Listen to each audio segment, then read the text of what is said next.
Good morning. I'm Angelo Castro III. I'm Angela, and we are the Castros. We bring you the news. And the views that make you think. Sometimes we agree. Sometimes we don't.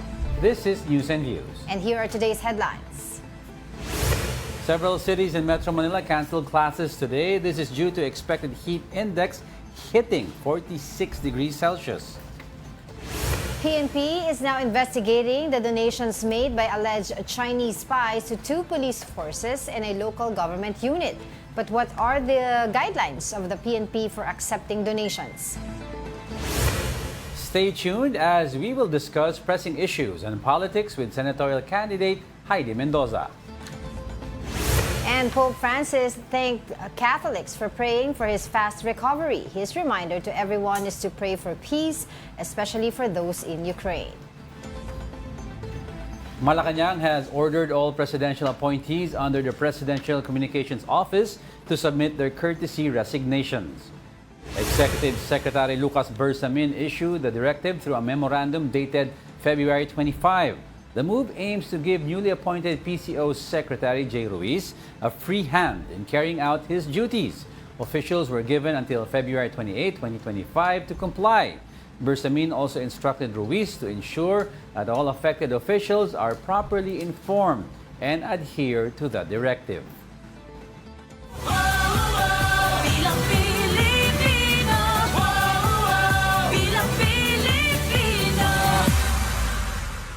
Almost 49 million ballots for the midterm polls have been printed.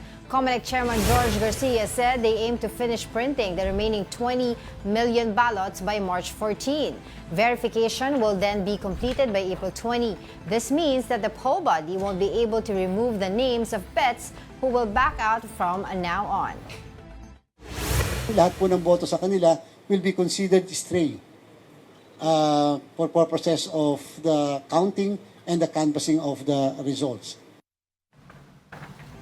Yeah, so parang final na lahat yung mga malalagay doon talaga doon sa sa ballots. Oo, matagal na yun kasi nag-cut off na sila and wala nang atraso niyan. Ang alam ko lang is sa machine ata maglagay sila ng additional input na pwede ka add pero not subtract. Oo, yun yung sinasabi nila, 'di ba? That's why medyo nagkaroon lang ng konting delay dahil dun sa nangyari months ago na may nadagdag because of the yung nangyari yung sa naging decision ng Supreme Court na kay supposedly sila Congressman Edgar Erice plus yung sa councilor sa San Juan. Yeah. Oo. That's why it's really I think si Ritualo. Oo, that's why it's really important na dapat talaga bago mag-print final na yung mga ipiprint nila. Well, si COMELEC naman gave due notice sa Supreme Court. Yeah nga, di ba pinag-usapan natin yan before sa The Grill? Ang nangyari kasi wala daw silang, they were not remiss in giving. In fact, nung parang October pa lang of last year, sinabihan na nila, ito magiging timeline natin. Oo. Kasi prior to this, parang noong 2022, if I'm not mistaken, parang hiningi na ng Korte Suprema sa COMELEC na magbibigay sila dapat ng activities, no? List of activities ng COMELEC. So they are already given by the COMELEC. Pero they anyway, can't rush moving forward, kasi mahal din they naman can't rush gastos the Supreme na Court yun. naman also kasi madaming nakadaket sa Supreme Court. Yes. Mga pending petitions pa rin. Pero ang tawag nila, di ba, the gods of Padre Faura. Kasi sila lang nakakaalam ng sila lang magbibigay talaga ang ng mga desisyon. nila. Oo. Pero yun nga, kasi para maiwasan na rin yung malaki yung nasayang eh. Malaki yung Di ba, nasayang. millions yun yung nasayang na balota na print na hindi na magagamit. Alright. Okay. Senatorial candidates continue to campaign actively ahead of the 2025 midterm elections. Here's the report. Senatorial candidates Bam Aquino and Kiko Pangilinan went to Mandaluyong to campaign on Saturday. They were joined by Senator Risa Hontiveros. Aquino said they need to work harder considering he's not within the Magic 12 in recent surveys. Kailangan sipagan pa, kailangan suyurin pa, mangligaw pa sa mga kababayan natin. At kita naman po dito, hindi kami nag-iisa. Habang ang taong bayan gumagalaw, gagalaw rin po yung mga numerong yan. Aquino vowed to push for more budget for the education sector if he would be elected.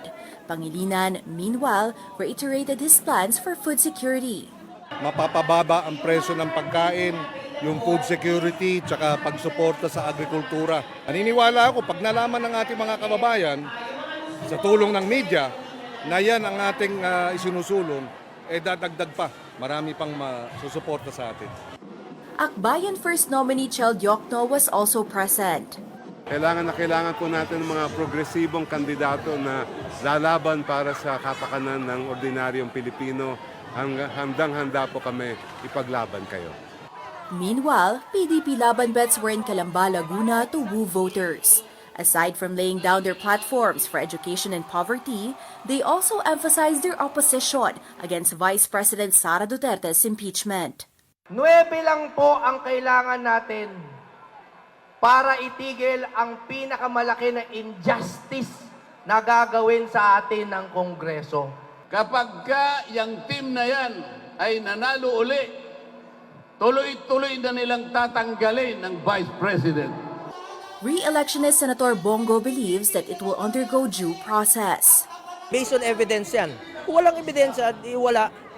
Last Friday, the administration's bets for senators went to San Jose del Monte, Bulacan. President Bongbong Marcos himself was present to ask voters for their support. Mga kababayan, maliwanag na maliwanag. Siguro naman sa narinig ninyong talumpati na ang tinutunguan po ng alyansa ay ang kaunlaran at ang kapayapaan. At aabutin po natin yan kapag tayo ay magkaisa. Kaya po, ito po na siguro ay isa sa pinakamagandang halimbawa na ihaharap namin sa taong bayan ng pagkakaisa, nagtutulungan para po makapagserbisyo sa tao. Ang kailangan po natin ay ang mga solusyon, hindi po ang mga maiinit at malalakas na mga masasakit na salita.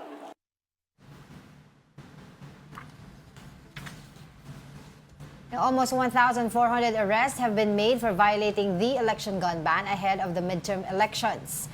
As of March 1, the PNP recorded 1,398 arrests for gun ban violations. Metro Manila accounts for the largest number with 419 arrests, followed by Central Luzon and Central Visayas.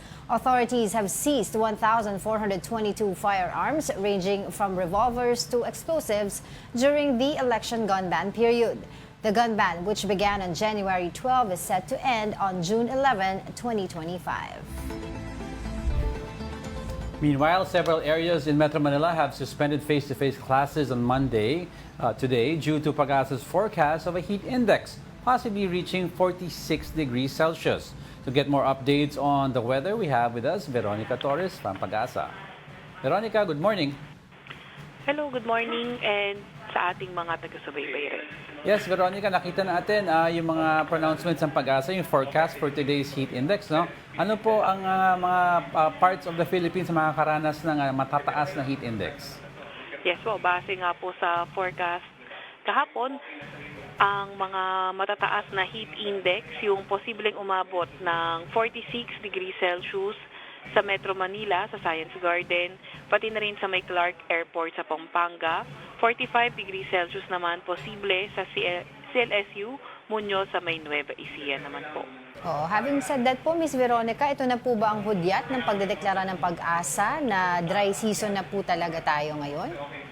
Sa ngayon naman po ay amihan season pa rin naman po tayo, pero ito ay isa sa mga nakikita natin na possible na pwede natin tingnan sa pag-terminate ng amihan. Pero more on, titingnan pa rin yung epekto ng amihan kung makaka-apekto pa rin ba ito sa ilang bahagi ng bansa natin. Pero most probably po, parang a week from now or 2 weeks from now, nakikita po ba natin yung pagdedeklara ng dry season na? Opo, not-ruled out po yun, lalo na every second or usually second or third week ng March nagde-declare ng dry season. Usually ba, Veronica, para at least ma-educate lang natin viewers natin sa magsisimula maramdaman ang init ng panahon? Usually ba sa northern areas or sa bandang central? Opo, so yung mainit na lugar ay pwedeng maramdaman sa kahit na anong parte ng ating bansa. Depende sa magiging mga weather conditions nila kung higit na magiging mainit ito. Okay, pero so walang rain na walang ulan na maasahan natin kasi madami nagpa-plan ngayon ng mga summer vacation nila eh. Actually po, kahit po na mainit yung panahon, kapag mainit nakaka-form pa rin tayo ng mga thunderstorm clouds o mga cumulonimbus clouds. So kahit mainit yung panahon, may mga tsansa pa rin ng mga localized thunderstorms, lalo na tuwing hapon ng gabi. However, kapag reach ng high pressure o extension ng high pressure area, yung weather system na makaka-apekto sa atin, ayun yung less chances na mag-form yung mga clouds, so less chances po na mga pag-ulan. Ayun po. Today nga po, kasi may ilang mga eskwelahan ang nagdeklara po ng mga online classes dahil daw po sa posibleng pag-init ng panahon ngayon. Mga anong oras po yun at saka ano po yung mga pinakamainit na temperatura na mararanasan po natin today? Sa ngayon po, yung mainit na temperatura, usually nararamdaman natin yan. Posibleng maramdaman as early as 12 noon. And pwedeng umabot ng mga 3 p.m. to 4 p.m. Although usually hanggang 3 p.m. lang. Yung sa heat index na kung yung mararamdaman nating init, posibleng umabot ng 46 degrees Celsius. Pero yung air temperature naman na base sa ating forecast, ngayong araw ay posibleng 24 to 33 degrees Celsius. Ito pong 24 to 33 ay air temperature lang. Hindi po ito. Iba po yung sa heat index. Okay. Ngayon po bang March, meron kaming mararamdaman ng mga pag-ulan at saka which areas po yun if ever? Po actually, sa buong bansa naman, posible pa rin yung mga localized thunderstorms, lalo na tuwing hapon at gabi. And then kung in terms of bagyo naman, 0 or 1 yung posible pumasok or mabuo sa ating PAR. Yan, Veronica, any tips or reminders sa publiko na ngayon, medyo nakikita natin sa forecast nyo, may mga sunod-sunod na araw na matataas na mararanasan ng heat index. Opo, tama nga po kayo. May mga matataas tayong heat index na posibleng maranasan. So sa ating mga kababayan, ay kung maaari ay manatili na lang tayo sa ating bahay. Kung hindi naman natin kailangan lumabas, lalo na tuwing tanghali, laging uminom ng tubig rin po. At yung mga outdoor activities, bawasan po natin sana.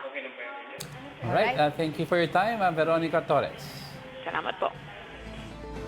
Yun, so kailangan talaga Yan na, ito na. Ito na ang hudyat ng tag-init. Kaya nga Eto sinasabi na. natin ngayon, marami na naman mga classes. Ngayon pala nagsimula na nagsususpend sila. Kaya yung pag-address natin dito sa problema na to, dapat hindi daw band-aid solution. Dapat yung mga classrooms natin, climate change resilient, di ba? Ano pa ba? Di ba? Kasi marami daw ngayon, especially sa mga public school, yung mali pa rin yung ventilation ng kanilang mga classrooms. Yes, Tapos walang mga electric fans, tapos yung mga Not all water kasi may aircon eh. dispenser. Not all Kasi may- it will require budget, Correct. 'di ba? So ngayon nga ang baba ng budget ng mga sa education sector natin. So yan yung isa sa mga nakikita natin. And yung bawasan daw yung number of students in a class. Kasi yung more crowded, students, more heat. Oo, Hindi kakayanin ng fan at saka ng aircon. otherwise talaga ang mga estudyante natin magsusuffer. And of course, yung mga teachers, kasi yung karamihan daw sa ngayon, nag-suspend sila ng klase pero online sila. That's right. Pero yung mga teachers on-site pa rin. On-site. Kasi less bodies, less heat. So kaya kakayanin naman pag teacher daw. Alright, coming up. Senatorial candidate Heidi Mendoza sits down for an interview on election and other matters here with us on News and Views. And Vatican reports that Pope Francis is in stable condition after experiencing a breathing crisis. We'll be back with more stories after the break. Keep it here on One News.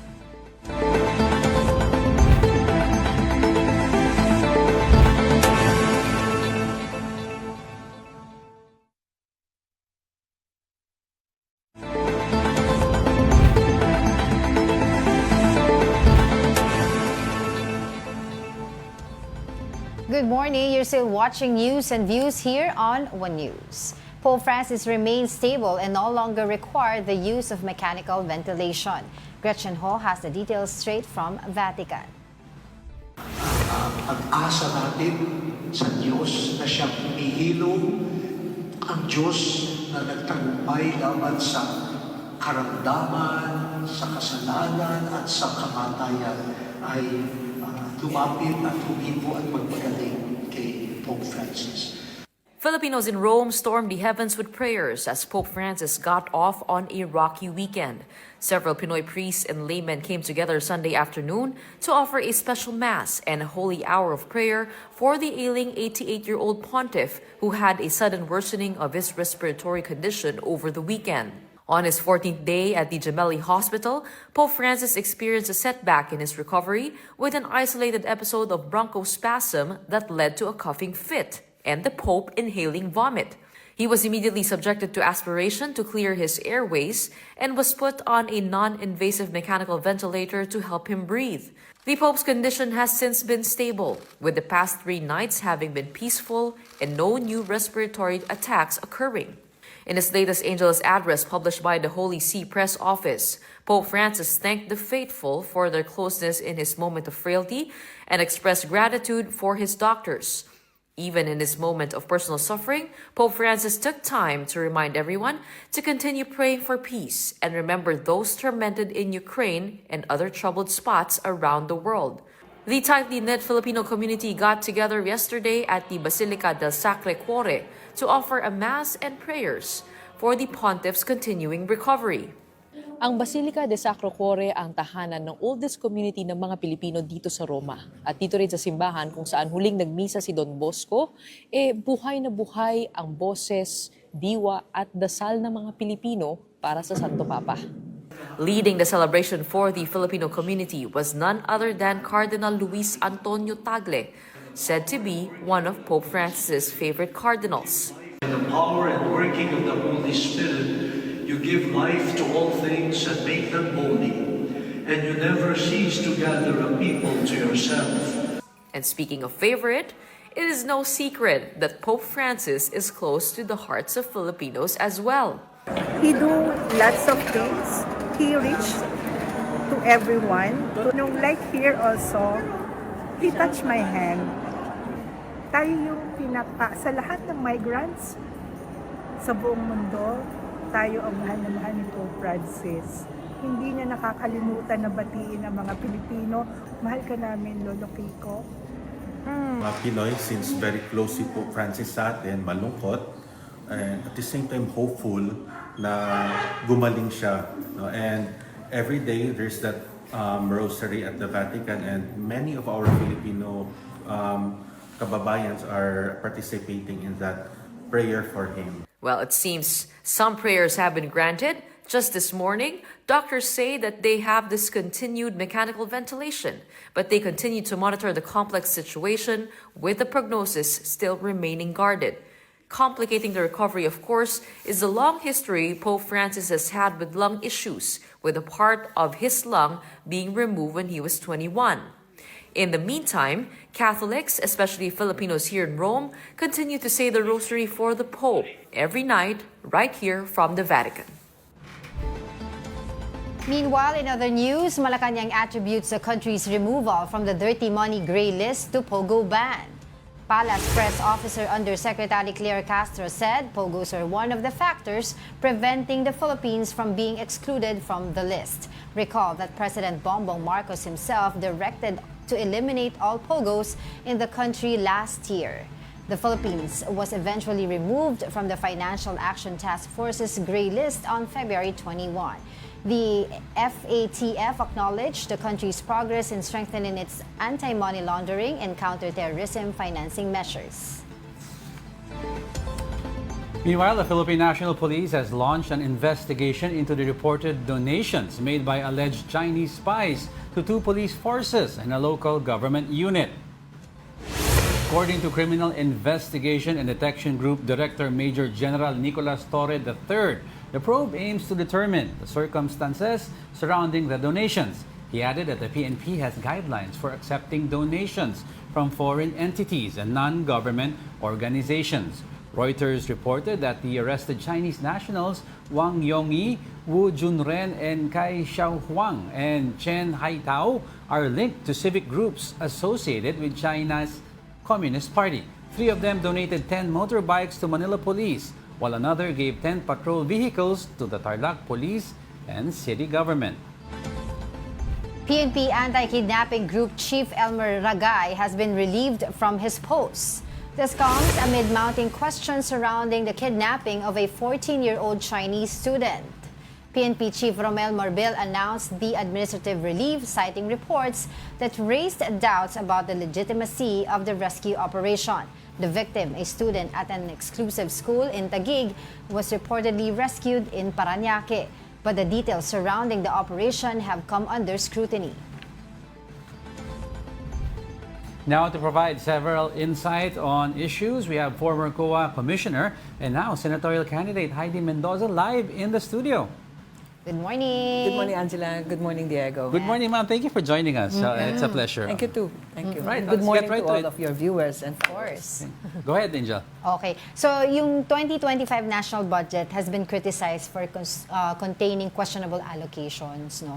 Base po sa inyong obserbasyon, and of course, naturingan din daw po itong most corrupt budget in our history, no? So, ano po ba yung mga red flags and totoo po ba the most corrupt budget to sa ating history? Okay, Angela, thank you for asking the question. Una, ang nakita kaagad natin, napakalayo nung budget na na-approve doon sa budget na sinumite ng presidente. And I always say na the budget is the plan of the national agenda, no? National agenda for development of the president. Yes. So dapat pag nakita mong ang layo na ng budget, medyo pipiyo ka ng konti, di ba? Kaya nga ng ating nakita, binawasan, siniro ang subsidy sa PhilHealth, binawasan ang funds for modernization ng Armed Forces of the Philippines, at yung education, para ma-justify na 40%, lahat ata na may salitang academy ay isinama sa education. Okay. Well, some are saying it's the most corrupt. Sa akin kasi, being an auditor, may basis kami for saying corrupt. Hindi namin pwede sabihin corrupt budget kasi wala pa yung execution, wala pa talaga yung Kaya lang nakikita na natin yung red flags, in other words, yung galawan, yung movement ng funds from, nakikita natin na inaalis yung mahahalaga at sinatawag nating needs, na basic needs doon sa tinatawag nating regular appropriation at inilalagay sa unprogram. Kaya marami silang kailangan kunin na pondo para mapondohan yung unprogram funds, di ba? Now, this is a bit, I would say, 27 years ako naglingkod sa government. So, ang kadalasang nakikita ko sakit ng budget, yung laging delayed. That's right. This is the first time na nakita ko na napakalayo ng itsura sa budget. Pangalawa, nakaka-alarm to kasi ito yung tinatawag nating, ito yung election year di ba? Tapos nakikita natin na inalaki ang pondo para sa AKAP, pero binawasan yung pondo ng 4Ps. In other words, ginagawang mas discretionary yung paggamit ng pondo. Para bang kailangan mo munang magmakaawa, pumila, sabihin nila, hindi naman, wala naman. Pero tingnan natin yung pag pinatawag sila para tatanggap daw ng AKAP, nakalagay doon sa form yung precinct number. Anong kinamuangan nito? Para kilala nila kung sino, kung saan galing, Linawin ko lang, Angela at saka Diego, hindi tayo against sa pagbibigay ng tinatawag nating ayuda. Ang ating hinihingi ay tamang proseso at tamang taong pagbibigyan. Kung pinapapirma kayo sa bakante ang date, blank ang amount, medyo nakaka-worry yan. Bakit? Pag blank ang amount, posibleng tinanggap mo 3,000 pero 5,000 ilalagay nila. Pag blank ang date, posibleng sasabihin nila, last year pa ito para maitago na actually election-related to. Kasi binigay nila just before the election. Bawal yan, di ba? So bago po tayo lumipat pa doon po sa iba pang tanong ko po tungkol sa AKAP, doon pa rin po sa budget. Kasi nung 2013 po ng Supreme Court, sinabi po nila illegal lamang ang PDAF. So, tingin niyo po ba yung mga unprogrammed funds, yung doon nang tatago? Yung PDAF or yung pork belly? Pag tiningnan natin yung tinatawag nating the amount of discretion, pag tiningnan natin yung tinatawag nating timing, at saka yung by the way they are implementing it, sabi ko nga, may documentation pero nakalagay precinct number. Yes. Di syempre, pwede nating sabihin, ito yung bagong PDAF. Ayan, dyan nila binubuhos yung lahat ng kinukuha nila sa regular funding ng education, for example, regular funding ng support to modernization of Armed Forces of the Philippines. Okay, para maklaro lang po sa viewers natin kasi not everyone knows the technicals ins and outs of the mga budget. When you say yung very controversial, you're talking about education kanina, ma'am, no? When you say education budget has to be the highest, in general, dapat DepEd lang ba ang pinag-uusapan dito? May regular meron tayong tinatawag na sa budget, meron tayong tinatawag na sectoral di ba? So yung education, usual, talaga yan? Department of Education. So hindi kasama po yung CHED and yung the schools, yung mga pondo nila? May separate na pondo yan. Lalong-lalo na, I'd like to mention about, halimbawa, yung mga state universities. Yes. Meron yung pondo And there are state universities na nakakabit sa local government, di ba? So ang pondo niyan sa local government. So hindi mo pwedeng sabihin, Ito lang yung isentro natin eh. Pag kinumpute-compute mo yung lahat ng may academy sa dulo, parang Mga Philippine Military Academy. ang tanong nga natin dyan, kasi kapag nagpo-programa ka ng funds, meron kang tina-target na outputs. Kung kaya, pag tiningnan natin yung tinatawag nating performance budget, Yes, nare-relate natin yung output doon sa resources na itinali mo. Kung ganyan yung mo, sino ngayon ang mag-measure nitong output na to, di ba? Yes, So, ginulo talaga nila yung just to justify na highest portion yung education. But this is not the way to do it, no? Ang tanong ko nga dito, sige nga, mag-performance budget tayo. Paano nyo yung ililinya yung mga sinulat nyo? No? Kasi kailangan konektado. Yung tinatawag natin, resources allocated, and then yung outputs and outcomes, Yes. di ba? Alam naman natin yan dahil nagbabudgeting kayo. At sa gobyerno, mahalaga yan eh. Lalong-lalo nga yung tinatawag natin performance-based budgeting. Kailangan nakalagay, ito yung output mo, ito yung outcome, ito yung resources na ilagay mo or inputs, Yes. di ba? At lahat ito dapat tumutugon doon sa mandato, di ba? At yung mga tinatawag nating program plan and activities, That's right. PPA. So, medyo mahirap pagdugtong-dugtongin yan pag ginawa nila yung sinasabi nilang lahat ng may academy. Yes, yes. Pero po dun sa usapin po ng ayuda, 4Ps, institutionalized na po yan, matagal na po yan, may conditional cash transfer. So, hindi na po natin makitaan masyado ng butas yan. Pero yung mga naglitawan ng mga ayuda, since the pandemic, yun po yung nakikitaan po natin ng butas eh. Yun nga ho yung nakakatawa. Kasi sinasabi natin, kanina sinabi natin, we're not against ayuda per se. Diba? We're against the improper implementations at saka yung movement of funds. Tama po yung sinabi mo, Angela, tama yung sinabi mo, na yung 4Ps nakalagak yan sa isang agency. Mas maganda yon. Bakit? Napag-aralan na yan. Meron na silang mga karanasan na kumbaga ay na-factor in na nila at maaaring meron na silang guidelines na nakatutok sa pagbibigay niyan, di ba? Yes. So bakit natin kailangang ilabas dito? In other words, mas malilesen yung pamumulitika, di ba? Ang ginawa, binawasan at inilagay dito sa tinatawag nating congressional, nilagay sa budget ng Congress, So with this, tapos sa kanila sasabihin, manggagawa naman kami ng guidelines. Hindi ba parang nakakatawa, Ang tanong dito ay, hindi ho simple yan nalalagyan ng guidelines. In the case of DSWD, yung 4Ps na yan, if I remember, nasa commission na audit pa ako, nandyan na yan eh. In other words, through the years na ini-implement mo yan, syempre ino-audit ng COA, marami na kaming mga naisamang recommendation na naipasok nila sa guidelines. In other words, di ba, pag matagal mo na nakasama, matagal mo nang ginagawa, mas kilala mo na. Alam mo na kung anong kahinaan, alam mo na yung butas. Halimbawa yung targeting. Mahalagang bahagi ng 4Ps yung targeting. For a long time, medyo weak yung targeting. Ang dami naming findings dyan sa targeting na yan, di ba? Para masentro mo, ma-focus mo, ma-hit mo, sino talaga ang dapat tumanggap ng 4Ps. Pag binawasan mo to at nilagay mo doon sa na sinasabi nga natin na ayuda, sasabihin mo pa, manggagawa kami ng guidelines. Ang tanong dito, paano ang targeting yan? At saka wala na sinungalingan, please lang, magsabi kayo ng totoo. Bakit kailangan nyo yung precinct number doon sa information na kinuha mo? Di ba? Paano maapektuhan yung implementation ng precinct number? Sige nga. Okay. So, usapin naman po ng confidential funds. Ayun. Kasi konti lang po yung oras natin. Gusto ko po talaga matanong po sa inyo talaga. Ano po bang mga agency lamang dapat ang merong confidential funds? Okay, malinaw po sa guidelines. Ang nakalagay po doon, merong surveillance operation na connected sa mandato nila. Bibigay po ako ng pinakamagandang example. Department of Justice. Ayan, ang Department of Justice, meron silang Witness Protection Program. Yes. Natural. Kailangan may confidential funds ka kasi yung witness mo, aalagaan mo yan, di ba? And ito yung aking i-highlight. Total, tinetreten na rin lang ako kagabi pa eh. I-highlight ko na lang yung diferensya. Ang confidential funds kasi, they have to have a law that will strengthen the fact na hindi siya pwedeng i-disclose. Kaso as it is right now, wala siya. Ang Intel meron.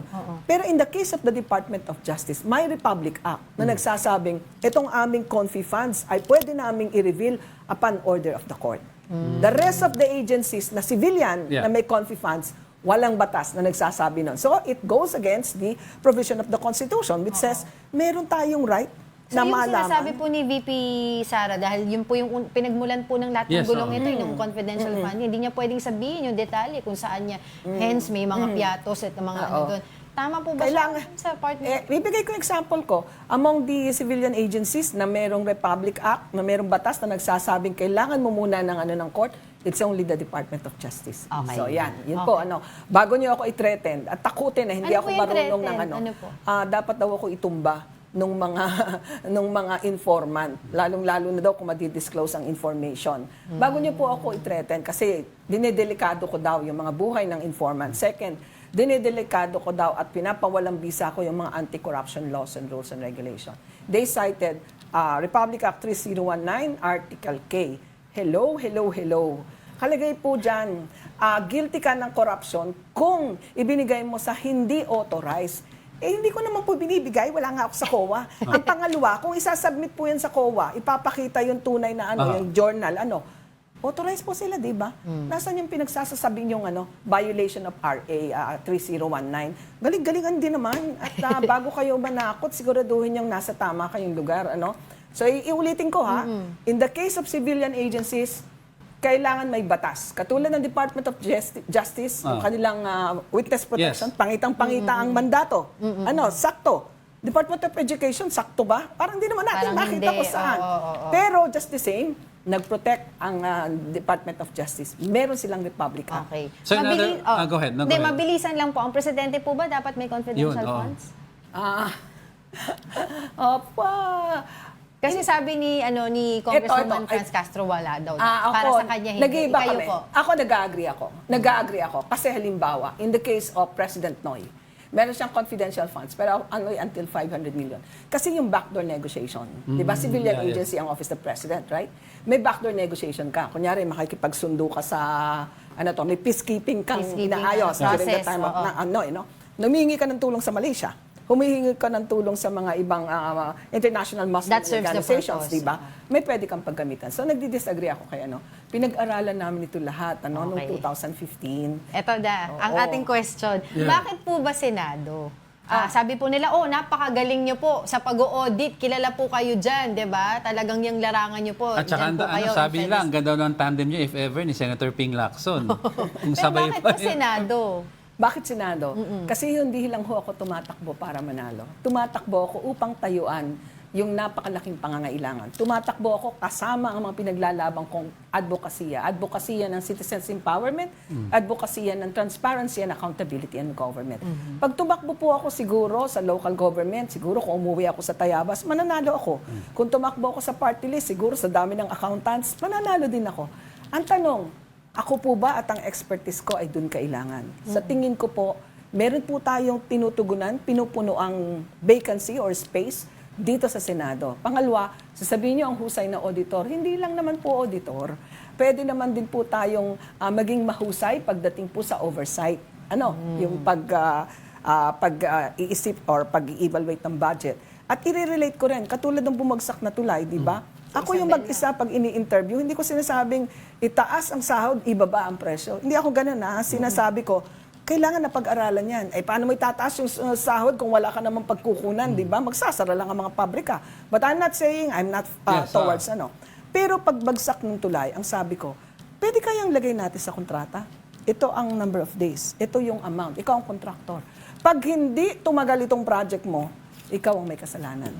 Ba? Yung burden of proof na andon. Alam ko po na may mga batas na kailangang i-consider dahil sa atin yung presumption of guilt. Yes. Pero ang tanong ko dito, may mga practices na pwede nating ipasok sa kontrata at na in such a way na hindi naman siya nagiging contradictory doon sa existing Ang point ko lang can you imagine if it is the contractor who will now have the burden of proof. So kung sasabihin, kunyari na bumagsak na tulay ko akong kontraktor, ay masyadong mabigat yung truck. In that case, siya ngayon na magdodokumento.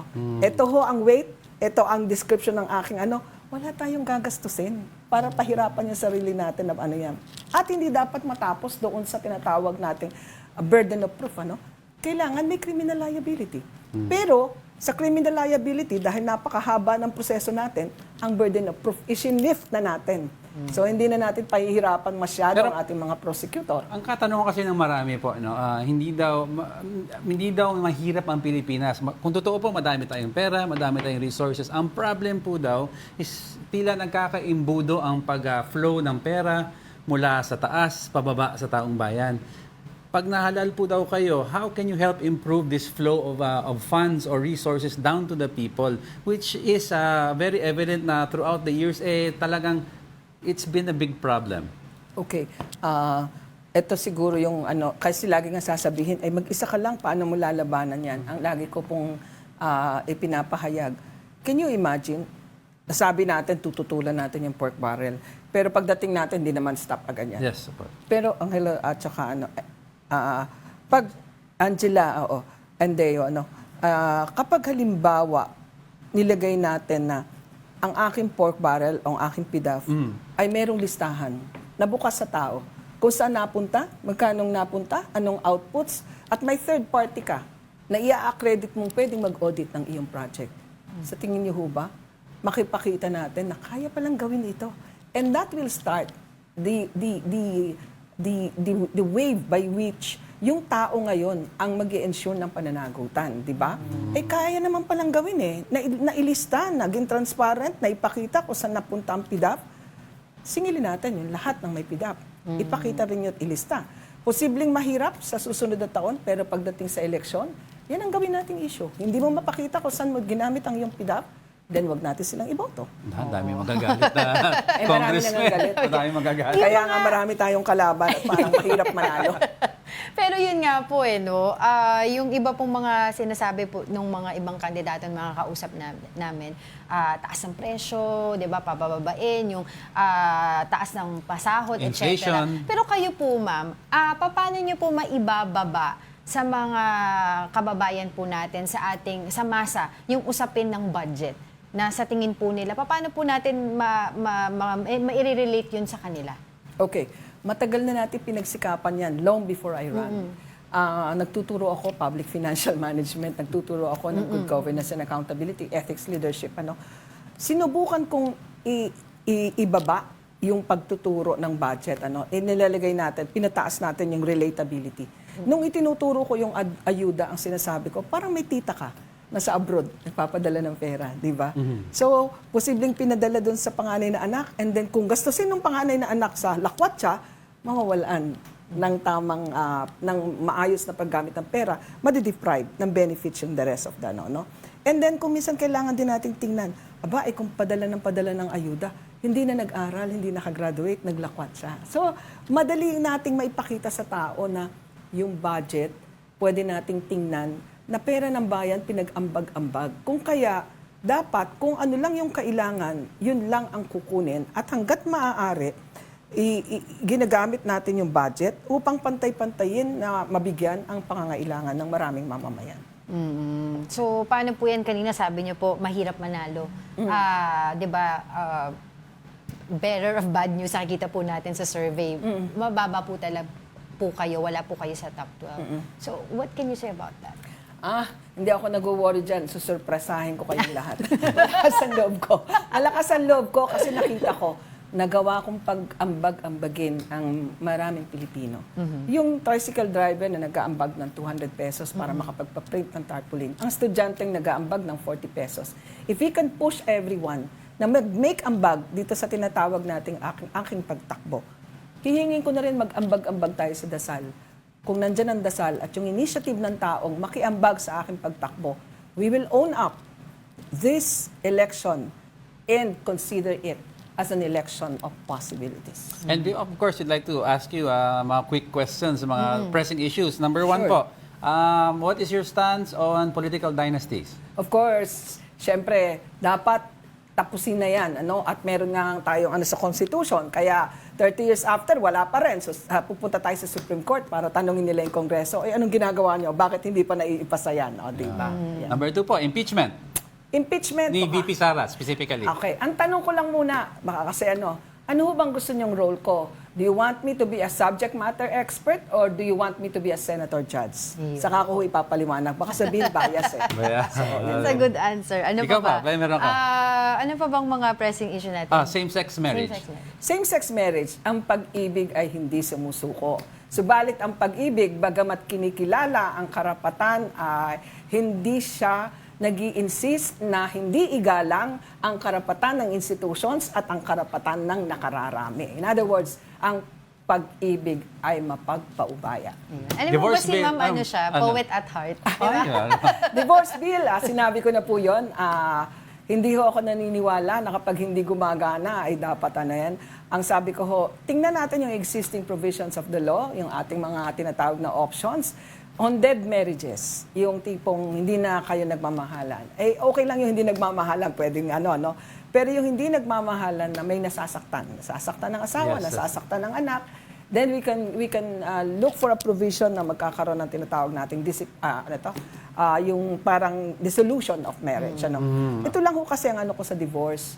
With the kind of moral degradation that we are, di ba? Yung ang ayuda ay ginagawa nating pang-bribe o para iboto ka. Yung katanggap-tanggap yung nagmumura, ipapasaba natin yung divorce simply because gusto natin palayain. Ang sinasabi nila, let us not make marriage natanikala.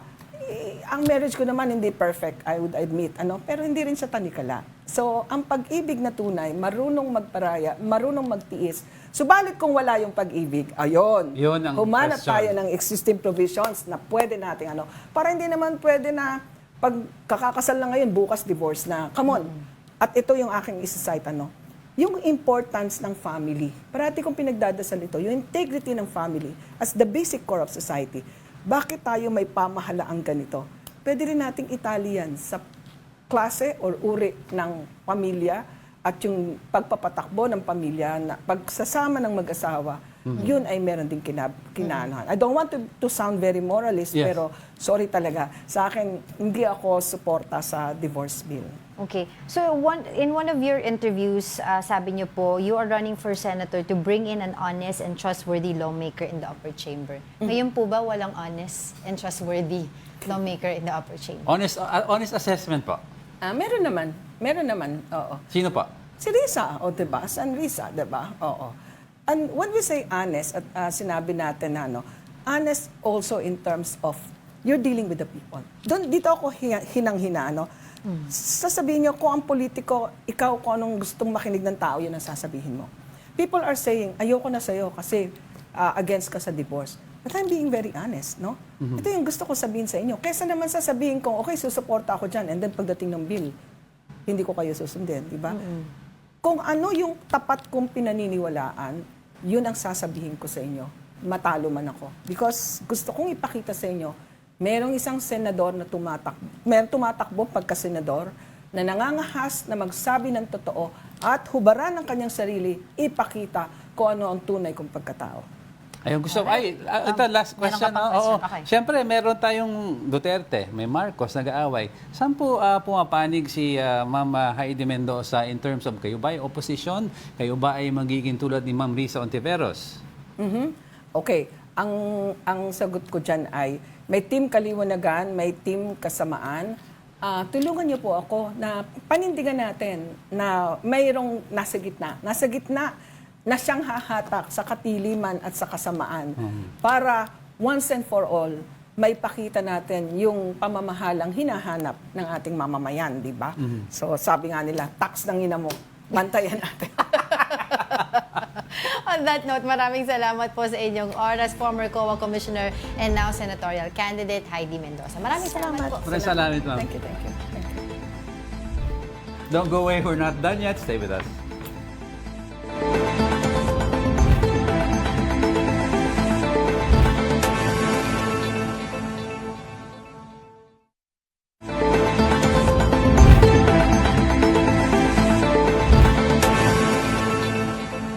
Welcome back. You're still watching News and Views here on One News.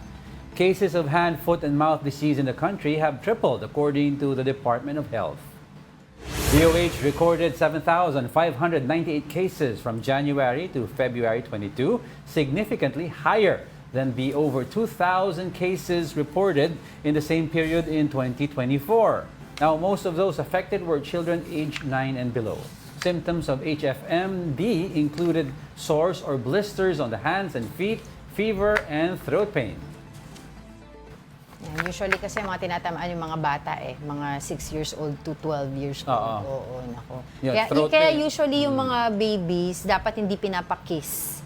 'Di ba? Kaya minsan 'di ba alala mo nung bata si Mio, sabi ko, no kissing. Tsaka kasi alam mo, nakakaano yung mga homes, I remember nung bata ako, nung bata ako kasi medyo laganap yan, may mga mat na tinatapakan pagpapasok ka sa certain establishment. Yeah. Yung sanitation mat ang tawag nila doon. Alright, in other news, in the UAAP, the FEU Lady Tamaraws outplayed the Ateneo Blue Eagles on Sunday. They snapped a 2-game losing skid with a 5-set escape of Ateneo in their first round encounter in season 87. FEU banked on its net defense down the stretch with its key players, all coming through with crucial blocks. The FEU men's team also tamed Ateneo to keep their streak alive in round 1 of the volleyball tournament. They displayed resilience, bouncing back from a third-set stumble to seal the win in 2 hours and 2 minutes. Congratulations. Uy, congratulations. Ano yun nag-trending yung sa men's volleyball sa Ateneo over the weekend. Medyo may bias ako sa ngayon. Sa Lasal ba? Sa Lasal. Kasi aside from, of course, si Mio being in Lasal, Lasal din naman ako noon. Yeah. Pero nag-Ateneo ka din, di ba? Di blue-green. Torn between two lovers. Blue-green, oo. Pero maganda yung discussion with Heidi. Trying to bring down the explanation of how a budget is done to regular people like us who don't understand finances. We've been talking about this all throughout our last few months about yung redundancy of ayuda programs that she mentioned, di ba? Sino ba yung targeting issues? Sino ba ang pagbibigyan mo ng 4P? Sino ba pagbibigyan mo ng AIC o tupad? Pare-pareho lang ba ito, di ba? So paki-explain. Tapos sabi daw ng Congress, hindi kami gagawa ng kami ng guidelines yan. So it's nice to hear na may issues of targeting. Because it's what we've been saying all along, di ba? Parang redundant tong mga ito. Yeah. So sa susunod, hope we can have her again para to talk about naman yung sa PhilHealth. Diba? Kasi isang malaking issue din yan, no? Diba? Uy, napanood mo ba over the weekend yung kay Trump at saka kay Zelensky? Yes, parang napaka-unbecoming naman of a statesman yung ginawa nila, ganging kapatid. And talking about yung suits that is wrong. While we all know naman, there have been issues about yung how much money the US has been giving. But just because ng change ng admin, don't leave the nation hanging. Sinimulan nyo in-empower ng last administration. Democrats yan. In-empower nyo na lumaban sa Russia. Just because papalit, hahayaan nyo and leave them out to dry. Huwag naman ganun. Hindi, tsaka parang parang ang dami kong nababasa din tungkol dito na parang yung toxic Filipino culture, yung pautang na loob, yung nangyari na parang dapat maging thankful ka sa amin kasi kung hindi dahil sa amin, hindi nyo masasurvive to, wipe out kayo, etc. So yun yung nangyari nung nagkaroon. Kaya alam mo yung Ukrainian ambassador sa US, makikita mo yung kamay niya nakaganon na habang nangyayari yung shouting match. And sabi nga nung iba, parang at that time, parang ine-expect nila na magtataas din ng boses or lalaban talaga ng gusto ito si Zelensky. Pero parang he kept his cool down. I mean, may konting pagtaas, pero alam mong level-headed naman siya at that time. So, kaya yung European Union nag-release din ng statement. And I think there was an event na yung mga world leaders hinag itong si Zelensky. After we all know malaking dagok sa Ukraine ito because the US gives one of the highest aids in terms of warfare materials, tanks, and finances. But we all know, yung naging issue nila kay Zelensky is yung closeness niya with the UK. In other words, parang hindi daw pa sariling panindigan ang paglalaban. Yun accusation, it's not mine. Ang accusation, hindi daw nanindigan sa sariling laban to defend Ukraine. In other words, he was daw, accusation sa kanya, he's protecting the interest daw of yung close friend niya na isang oil magnate sa Ukraine.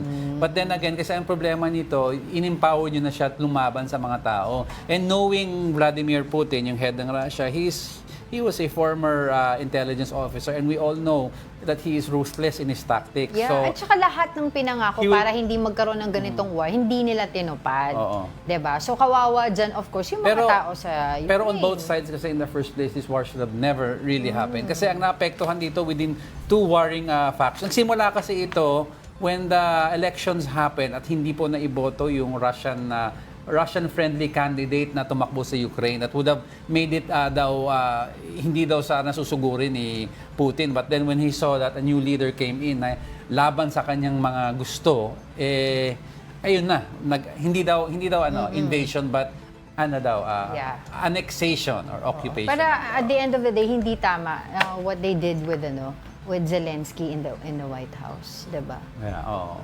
Anyway, it's a Monday, and thank you everyone for joining us. And we kicked off the week strongly. And with that, I'd like to leave Evan with a quote marking Women's Month. Kailan ba Women's Month? Ngayon na mismo. Ngayon na. All right. And the quote goes, "Don't think about making women fit the world.